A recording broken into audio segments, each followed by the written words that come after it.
Hello dear officer.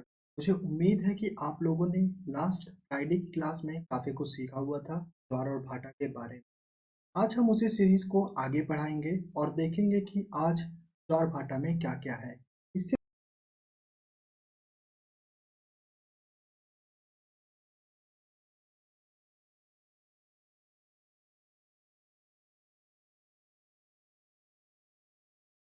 और एक minute, ये अभ्भू और उभू एक ही चीज़ है। यहाँ पर रहेगा दीर्घ और लघु ज्वार। दीर्घ और लघु। अच्छा, आज के जो ज्वार है इनका नाम आपको इंग्लिश में भी जानना है, क्योंकि यूपीएससी और कई सारे ऐसे कॉम्पिटिटिव एग्जाम में देखा गया है कि कई बार इनके डायरेक्ट आपसे अंग्रेजी नाम पूछ ले जाते हैं। जैसे अपभू और उभू ना पूछ के पेरिजियन एंड पोजी पूछ लेना। तो ये अपने में ही बहुत महत्वपूर्ण लगता है। आप इसे समझते हैं? ठीक है? फिर चलिए समझते हैं। तो इससे पहले कि हम सीरीज को आगे बढ़ाएं, हमारे सामने एक प्रश्न था लास्ट में जो हमने आपको दिया था, वो था कि ज्वार भाटा क्या है और इसके प्रभाव क्या है। ऐसे प्रश्नों को सॉल्व करने के लिए हमें याद रखना पड़ता है कि हमारी वर्ड लिमिट कितनी है। तो यहाँ पर है 150 शब्द सीमा। और हमने आपसे कहा था कि आप में से जो भी कैंडिडेट एग्जाम देना चाह रहे हैं या इसकी तैयारी कर रहे हैं, वो हमें आंसर राइटिंग करके भेजा करें। उसमें से एक काफ़ी जुझारू ऑफिसर जो मुझे मिले, वो है आदित्य जी। उन्होंने अपना एक आंसर जो है मुझे कैप्चर करके इंस्टाग्राम पे भेजा। हमारे टीम मेंबर ने इसकी जांच की और मुझे बताया कि एक ऑफिसर हैं जिन्होंने इसे भेजा है। तो आइए क्यों ना एक बार इनके प्रश्न के उत्तर को समझ लिया जाए। इन्होंने आखिर लिखा क्या है। तो देखिए, प्रश्न के हिसाब से जो पूछा गया था, इन्होंने काफ़ी बेहतरीन लिखा है और कुछ चीज़ों को हेडलाइन भी कर दी है जिससे समझने में आसानी हो। प्रश्न है, ज्वार भाटा क्या है, इसके प्रभावों की चर्चा कीजिए। तो इन्होंने जो शुरुआत की है काफ़ी बेहतरीन की है। वो कहा है, महासागरीय गतियों में ज्वार भाटा सर्वाधिक महत्वपूर्ण है क्योंकि इसके कारण महासागरीय जल समुद्र तल से लेकर समुद्र की तली तक प्रभावित होता है। बहुत सही बात लिखी है। नीचे कहते हैं, ये सामान्य शब्दों में महासागरीय जल के ऊपर उठने और नीचे गिरने की प्रक्रिया को ज्वार-भाटा कहते हैं। अगर आप देखेंगे तो ये मैंने भी बताया था और लगभग लगभग इन्होंने इसको लिखा भी है। एक चीज इन्होंने जो बताई है अगली लाइन में, वो ये है, आ गया, वो ये रहा कि एक मिनट रुकिएगा, कर्सर नहीं मिला।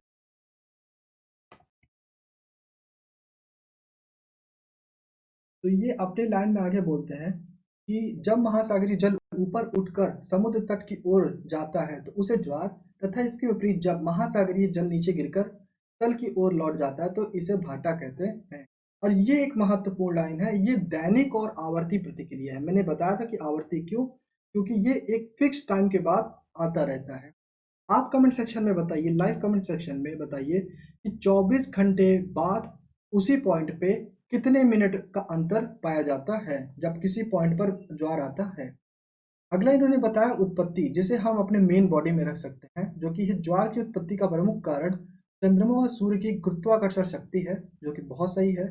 परंतु सूर्य की तुलना में चंद्रमा पृथ्वी के अधिक नजदीक है, अतः चंद्रमा की ज्वार उत्पादक शक्ति सूर्य की तुलना में अधिक है। अब देखिए कैसे तुलनात्मक अध्ययन करके इन्होंने चीजों को बताया है।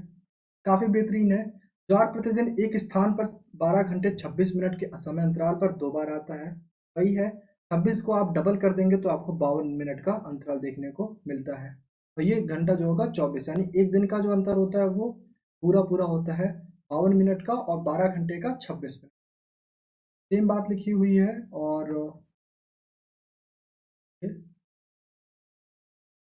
अगेन इसके बाद यहाँ पर देखने को मिलता है, पहली बार चंद्रमा की आकर्षण शक्ति के कारण, दूसरी बार पृथ्वी के अपकेंद्रीय बल के कारण।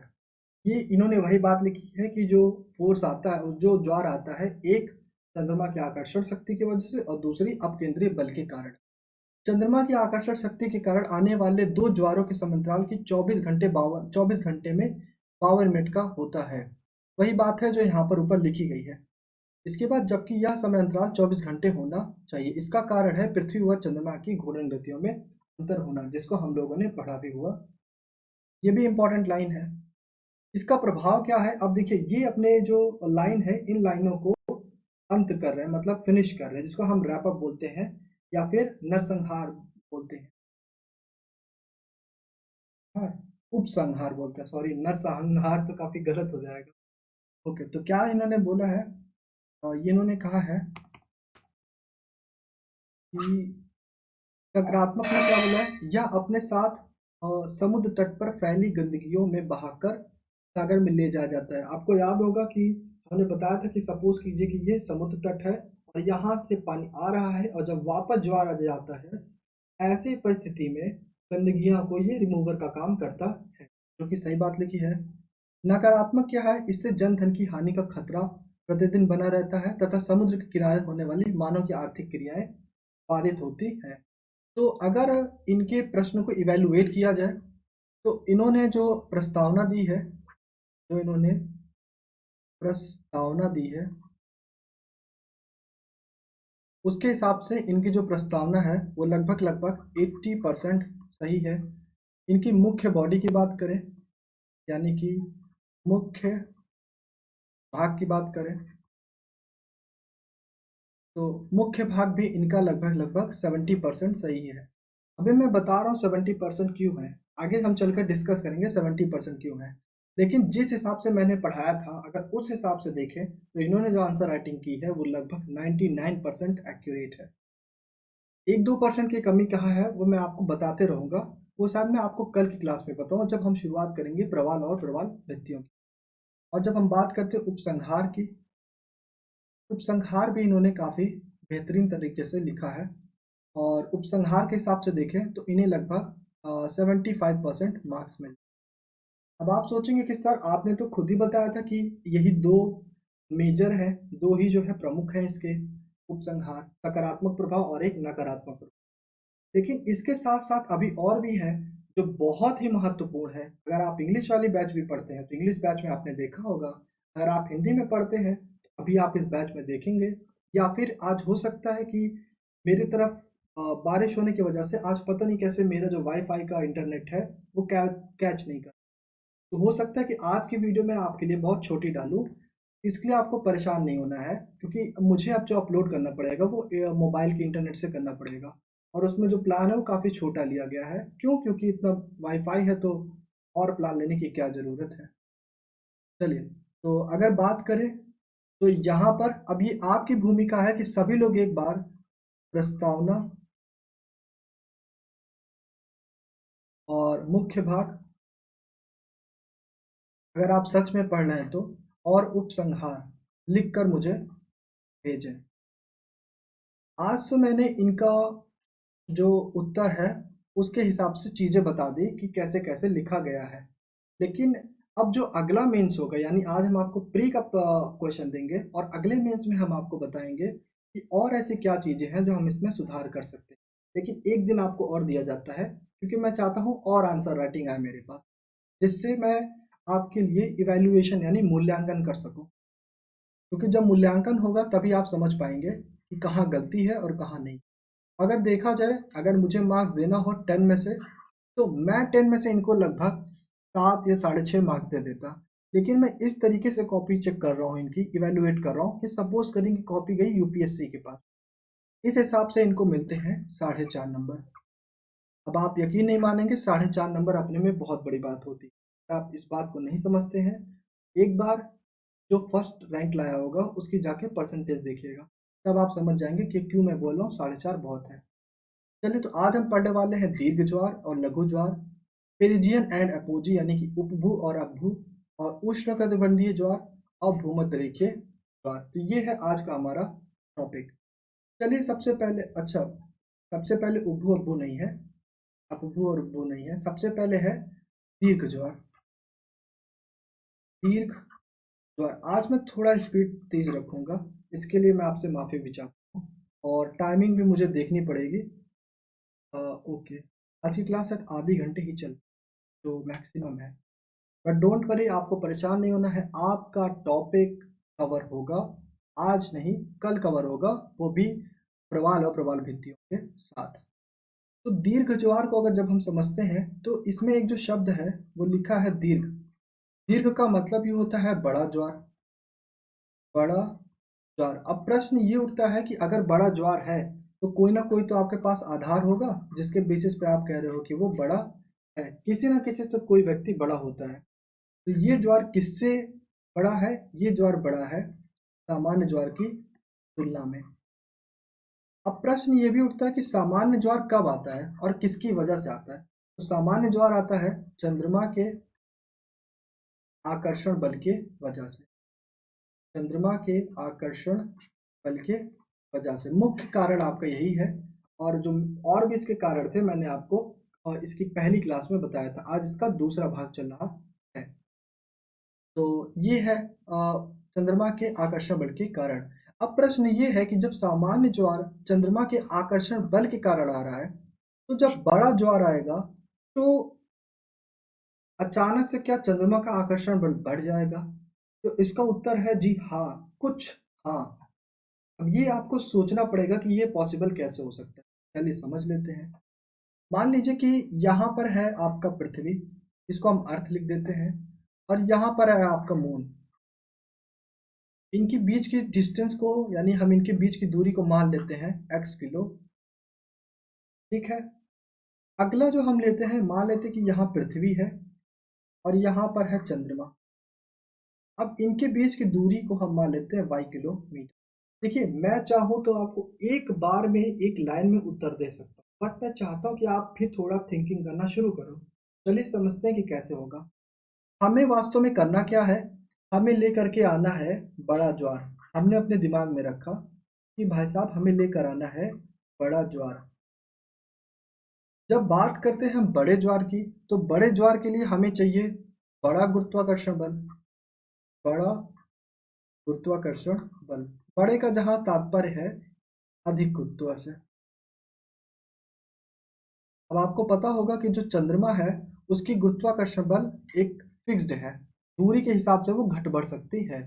तो हमने कहा कि एक बात बताइए, जब उसकी दूरी x किलोमीटर थी तो इस हिसाब से मान लीजिए कि वो 10 यूनिट बल लगा रहा था। ठीक है। तो 10 यूनिट वो गुरुत्वाकर्षण बल लगा रहा था पृथ्वी के इस पॉइंट P पर, इस पॉइंट P पर। अभी भी पॉइंट वही P है, लेकिन अब हमने दूरी को कम कर दिया है। अब हमने दूरी को कम कर दिया है।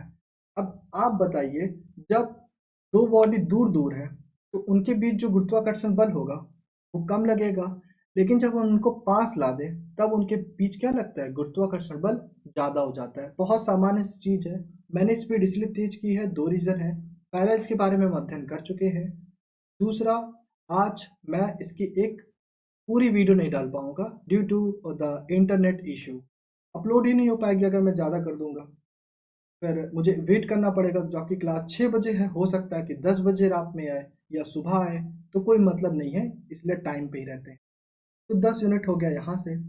और अब क्या होगा, अब लगभग 15 यूनिट बल आपका लगेगा। लेकिन वास्तव में दीर्घज्वार में ये परिस्थिति होती ही नहीं है। तो दीर्घज्वार में होता क्या है? दीर्घज्वार में होता ये कुछ है कि मान लीजिए यहाँ पर है आपका सूरज, यहाँ पर आपका मान लीजिए सूरज, तो हम सन भी बोलते हैं।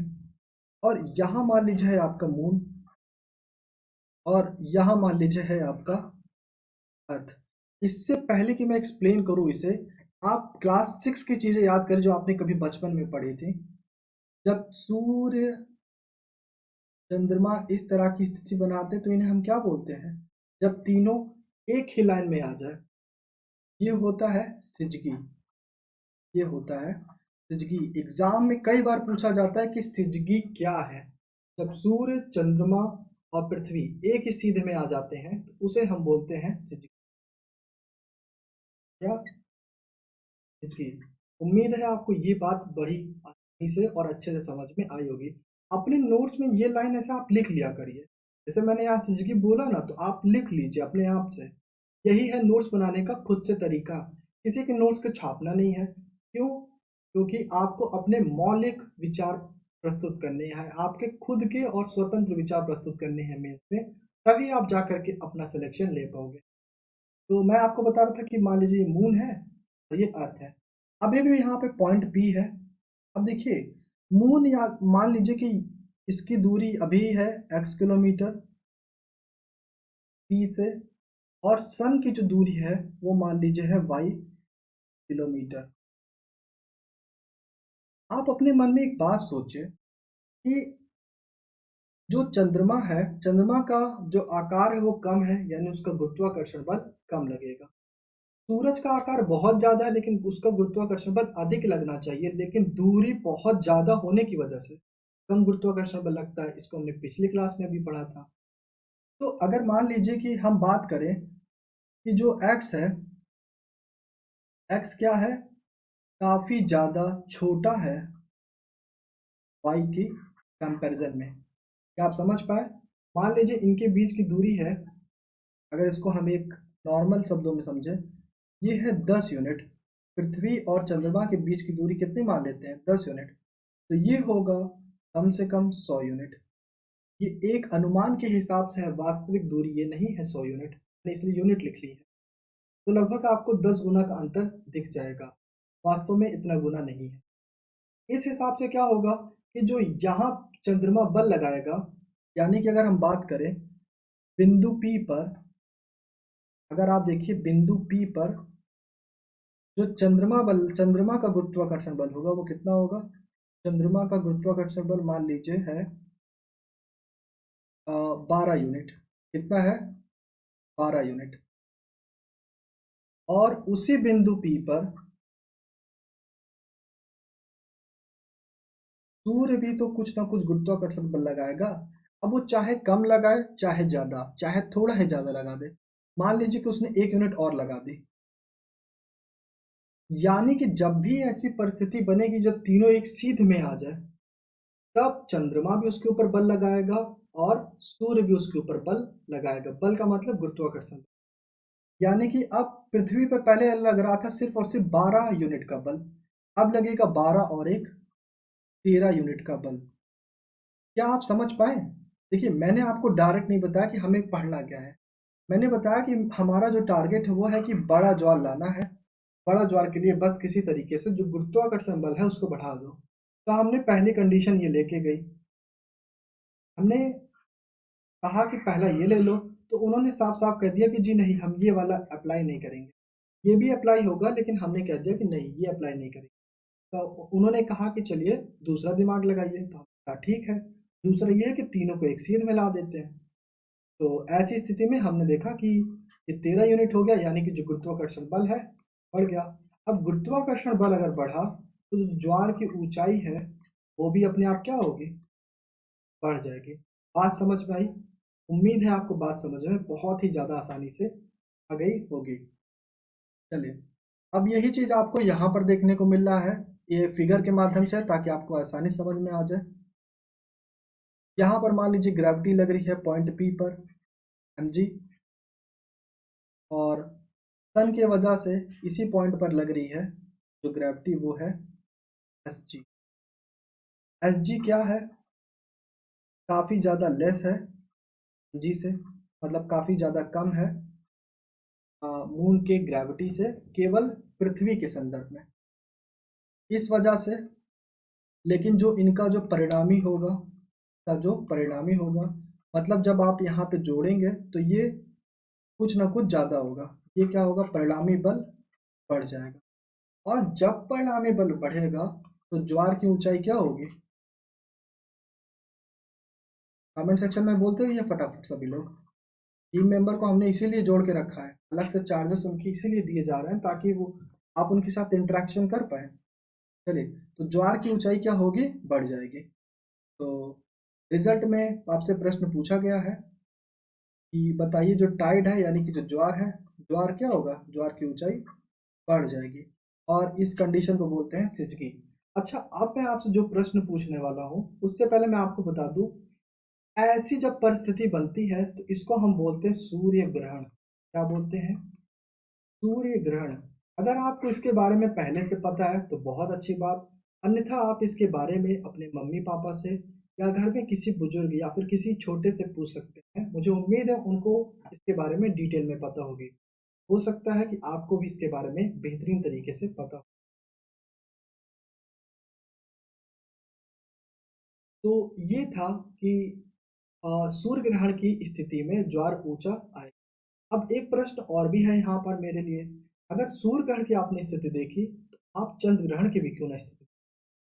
तो प्रश्न आपसे जो एग्जाम में कई बार पूछा जाता है, इवन इंटरव्यू में भी यही सवाल पूछते हैं कि बताइए कि चंद्रमा, सॉरी यहाँ मैं लिख देता हूँ काट के इसको, कि चंद्र ग्रहण की स्थिति में क्या होगा। क्या चंद्र ग्रहण की स्थिति में लघु ज्वार आएगा या फिर दीर्घ ज्वार आएगा। बड़े आसानी से समझ लेते हैं। देखिए, जो चंद्र ग्रहण होता है, चंद्र ग्रहण में पहले परिस्थिति क्या होती है उसे समझिए। चंद्र ग्रहण में आपका पृथ्वी बीच में आ जाता है और चंद्रमा इस साइड आ जाता है और सूर्य एक तरफ। ऐसे में आपको सोचना है कि यहाँ पर क्या होगा, दीर्घ होगा या फिर लघु ज्वार होगा। दीर्घ ज्वार होगा या फिर लघु ज्वार। और याद रहे, मैंने क्लास को इंटरेक्टिव बनाने के लिए कहा है, जिससे ये क्लास बड़ी रोचक हो सके। तो मैं आपको 10 सेकंड दूंगा, 10 सेकंड में आपको सोचना है कौन सा ज्वार होगा। फिर मैं इसका आपको एक हिंट दूंगा जिससे आपको कुछ ना कुछ आइडिया लग जाएगा। हिंट क्यों दूंगा, ताकि आप जा करके आज बुक को पलटो कि एक्चुअली में क्या है। ये चीज़ मैंने इंग्लिश मीडियम वालों में भी की है और ये चीज़ आप लोग के साथ भी करेंगे, क्योंकि भेदभाव ना हो पाए, लगभग चीज़ें आपको समान मिले, ताकि आपका भी सिलेक्शन ज़्यादा से ज़्यादा हो सके। हिंदी मीडियम और हिंदी माध्यम वालों का भी इस बार जो है सिलेक्शन होना चाहिए। चले, आपको अब सोचना है कि दीर्घ ज्वार होगा कि लघु ज्वार होगा। आपको दिए जाते हैं 7 सेकंड। 7 सेकंड में सोचिए और लाइव चैट में रिप्लाई करिए। 1, 2, 3, 4, 5, 6, 7। उम्मीद है काफी लोगों ने रिप्लाई किया होगा। आपका रिप्लाई जो भी रहा होगा, उम्मीद है कि सही होगा। अगर लेकिन आपने लघु ज्वार बोला है किसी वजह से, तो आपको बता दें आप गलत हैं। टीम मेंबर से पूछेगा, वो उम्मीद है कि वो रिप्लाई करेंगे। नहीं रिप्लाई करते हैं तो मैं आपको बताऊंगा। सही उत्तर होगा दीर्घ ज्वार। अब जाइएगा बुक पलटिएगा, जिस जो भी आपने खरीदी है, सविंद्र सर की, माजिद हुसैन सर की या फिर जीसी लियोंग की, इन तीनों में से देखेगा कि जिस भी आपने खरीदी है कौन सा उत्तर सही है। वैसे उत्तर सही है दीर्घ ज्वार। प्रश्न है क्यों। उत्तर है कि मैंने आपको 2 बल पढ़ाए थे। हिंट दे रहा हूँ, 2 बल। पहला है गुरुत्वाकर्षण बल और दूसरा है पृथ्वी का अपकेंद्रीय बल। बात समझ में आई। आते हैं नेक्स्ट पॉइंट पे। तो यहाँ आपको रिजल्ट लिखना रहेगा कि टाइड कैसा आएगा, यानी ज्वार जो आपका होगा वो अब तो कंफर्म हो गया कि दीर्घ है, यानी कि ऊंचा आएगा। लेकिन क्यों, एक्सप्लेनेशन मुझे चाहिए कमेंट सेक्शन में। याद रहे, जो मैं होमवर्क देता हूँ अगर आप ये करते हैं तभी आपके सिलेक्शन के जो चांस है वो बढ़ जाएंगे। ये नहीं कह रहा हूँ कि चांस मतलब सिलेक्शन हो जाएगा या आप रिप्लाई नहीं करेंगे तो सिलेक्शन नहीं होगा, लेकिन अगर आपको चांस बढ़ाना है तो आपको यही करना। आते हैं नेक्स्ट में, जो कि है नीप टाइड। नीप टाइड में क्या होता है कि नीप का मतलब ही क्या होता है, लघु ज्वार। लघु ज्वार। अब लघु का मतलब क्या हुआ, लघु का मतलब हुआ छोटा। अब हमें क्या करना है, ज्वार को क्या करना है, छोटा लाना है। इसके आधार पर, इसके आधार क्या होगा, हमारा आधार होगा सामान्य ज्वार। तो जो भी सामान्य ज्वार होगा उससे हमें छोटा ज्वार लाना है। अब प्रश्न है कि कैसे लाएंगे। आप याद कर पा रहे हैं कि मैं बार बार क्या यूज कर रहा हूँ, मैं यूज कर रहा हूँ 4W+E। इसे भूलिएगा मत। अगर आप इसे भूल गए तो जाइए डे 1 की क्लास में फिर से पढ़िए कि ये क्या था। तो हमें लाना है सामान्य ज्वार। अब प्रश्न है कि आप कैसे लेके आओगे सामान्य ज्वार। उत्तर है कि इस बार गुरुत्वाकर्षण बल क्या कर देना है, कम कर देना है। अब ये 2 परिस्थिति है। पहली परिस्थिति है कि जो चंद्रमा की जो दूरी है उसको हम बढ़ा दें, तब गुरुत्वाकर्षण बल कम हो जाएगा। जैसा हम लोगों ने पहले केस में देखा था, जब हम पढ़ रहे थे अभी थोड़ी देर पहले यहाँ पर, क्या इट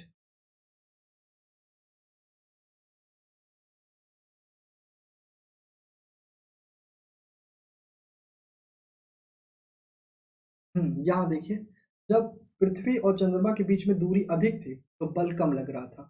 तो हम एक काम ये कर सकते हैं कि दोनों के बीच में जो दूरी है वो बढ़ा दें। लेकिन जो इंस्पेक्टर है, इन्विजिलेटर है, उसने बोल दिया, या एग्जामिनर है, उसने बोल दिया कि भाई आपको ऐसा करना ही नहीं, इस परिस्थिति को आप नहीं कर सकते। आपके दिमाग में आया क्या कि अब एक काम करते हैं, सूर्य को ही हटा देते हैं या चंद्रमा का कुछ टुकड़ा काट करके फेंक देते हैं। आइडिया बुरा नहीं है, लेकिन कर नहीं पाएंगे आप, समझ रहे हैं? कर नहीं पाएंगे। एलन मस्क बन जाइए तो पक्का कर लेंगे, लेकिन बिना उसके आप अभी नहीं कर पाएंगे। कर भी लेते हैं तो नुकसान हमारा ही है। ठीक है, तो अब प्रश्न उठता है कि क्या करना है हमें। तो देखिए, मान लीजिए कि ये है आपका पृथ्वी। अगर चंद्रमा यहाँ आ जाए, हमारा टारगेट याद समझ पा रहे हैं? हमारा जो टारगेट है इसको मून करते हैं, हम लिख देते हैं ये एम है, मून। ये है आपका अर्थ।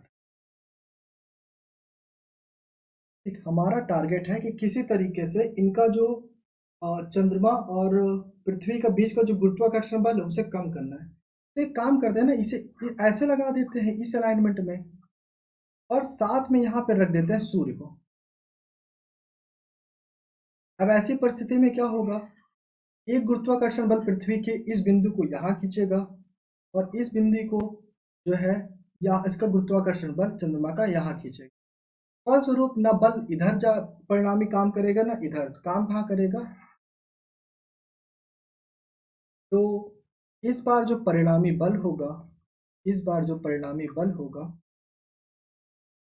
वो पहले से कम हो जाएगा, पहले से कम हो जाएगा। ऐसी स्थिति में बल सामान्यतः कम हो जाते हैं। अगर कोई जानना चाहता है कि सर ऐसा क्या हो जाता है कि इस अलाइनमेंट में, यानी कि 90 डिग्री का जब कोण बनता है।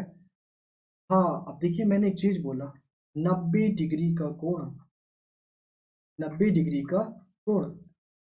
अब देखिए, अभी तो मैंने इसको बोल दिया तो ये याद आ गया। अगर मैं इसे नहीं बोलता तब भी आपको दिमाग में रखे रहना है कि 90 डिग्री का कोण बने या फिर समकोण बने, तो ऐसी परिस्थिति में 99% चांस है कि कौन सा ज्वार आएगा, लघु ज्वार। एग्जाम में ये सारे सवाल पूछे भी जाते हैं, इसको हल्के में मत लीजिएगा, अन्यथा भुगतान भी आपको ही करना पड़ेगा। मेरा कुछ नहीं जाएगा, आपको ही भुगतान करना पड़ेगा। ठीक है, तो इसका ध्यान दीजिएगा कि 90 डिग्री पर परिणामी बल कम हो जाता है। प्रश्न ये है कि कम क्यों हो जाता है। फिजिक्स वाले बच्चे जो हैं, जिन्होंने फिजिक्स ली थी, वो अब तक समझ गए होंगे। लेकिन यूपीएससी में फिजिक्स का कोई यहाँ फंडा ही नहीं है अगर आप ऑप्शनल सब्जेक्ट नहीं ले रहे हैं। तो इसलिए मैं इस टॉपिक को यहाँ पर ड्रॉप कर देता हूँ, पर्टिकुलर इसको, क्योंकि इसका कोई रिलेशन आपके एग्जाम से नहीं है। लेकिन अगर आप फिर भी चाहते हैं तो आप कमेंट सेक्शन में ड्रॉप कर दीजिए सर कि मुझे नहीं जानना है, आप बताइए।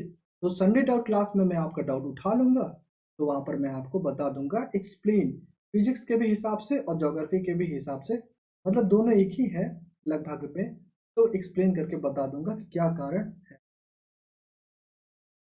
अच्छा, टाइम काफ़ी कम बचा है, तो आज के लिए मुझे लगता है बस इतना ही करते हैं। आज आपको होमवर्क नहीं मिलेगा, okay. Don't worry, we will cover, मतलब है मेरा कि हम जो है इन सारी चीज़ों को कवर करेंगे आने वाले सेशंस में, यानी कल के सेशन में कवर करेंगे।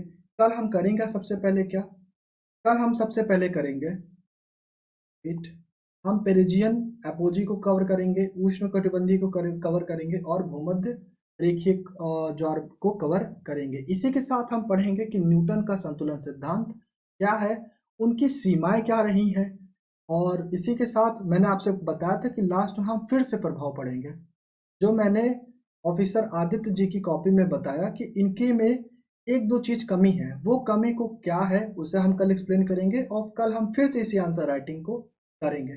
तब आप देखेंगे कि उपसंहार में हम थोड़े पहले से प्रो बन चुके हैं, और हमें यही करना है कि डे वाइज अपने आप में सुधार करना है। उम्मीद है आपको आज की क्लास पसंद आई होगी, और क्षमा कीजिएगा जो इंटरनेट इश्यू हुई है, अब इसमें मेरा कोई दोष नहीं है, मौसम का, हाँ कह सकते हैं, या फिर ये कहिए कि मुझे सिम बदल लेना चाहिए, ब्रॉडबैंड बदल लेना चाहिए। ये सर आप 4-6 ब्रॉडबैंड लगवाइए। ठीक है, सब्सक्राइब कीजिए। Okay, bye bye guys.